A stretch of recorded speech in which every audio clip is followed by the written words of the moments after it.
maanta waxa ay ku beegan tahay maalinta koowaad ee Ciidul Adha. Halkan waa masjidka isbaahaysiga Islaamka ee magaalada Muqdisho. Waxaa saakay halkan yimid boqolaal dadweyne kuwa oo halkan u yimid inay tukadaan salaada Ciidul Adha. Mas'uuliyiin ka tirsan dawladda federaalka ee Soomaaliya ayaa saakay halkan salaada Ciida kula tukaday ummadda Soomaaliyeed. Qaar ka mid ah mas'uuliyiinta saakay yimid halkan ee salaada Ciida ku tuktay ayaa la hadlay warbaahinta iyagoona ummadda Soomaaliyeed ugu hambaliyay maalinta koowaad ee Ciidul Adha. كل عام وأنتم بخير ummadda Soomaaliyeed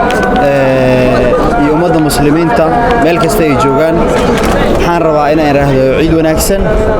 ciideeda Ilaahay nagu gaarsiiyo bashbash iyo barwaaqo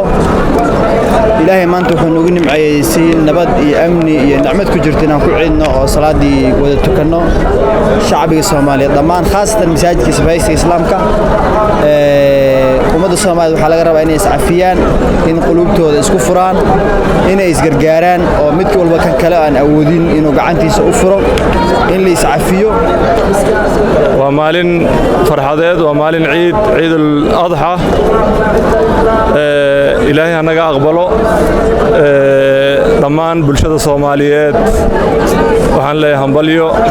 ciideedana farxad iyo rayn iyo nabad iyo barwaaqo ku gaara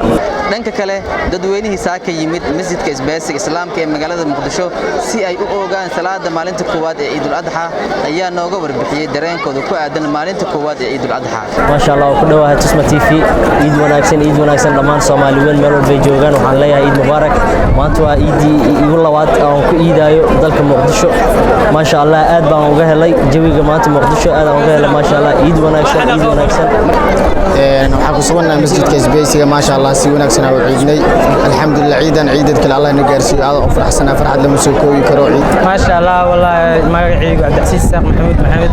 maanta aad xamaasadeeda lama soo koobi karo aad oo faraxsanahay ciidii hore ilaa ciidan Muqdisho aad ugu qaatay si fiican kala ilaab waxaan halkan ciid wanaagsan ugu dirayaa dhammaan muslimiinta meel walba ay joogaan waxaan leeyahay ciid wanaagsan waxaan qaasatan halkan ciid wanaagsan ugu dirayaa aabahayga macaan Ibraahim Maxamed iyo walaalahayga dalka dibadiisa ku maqan waxa idin leeyahay kullu caam wa antum baqayr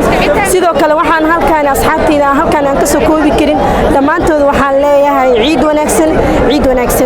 maanta ayay ku beegan tahay maalinta koowaad ee Ciidul Adha iyadoo ummadda Islaamka meel kasta ay joogaan dunida maanta ay u dabaaldegayaan maalinta koowaad ee Ciidul Adha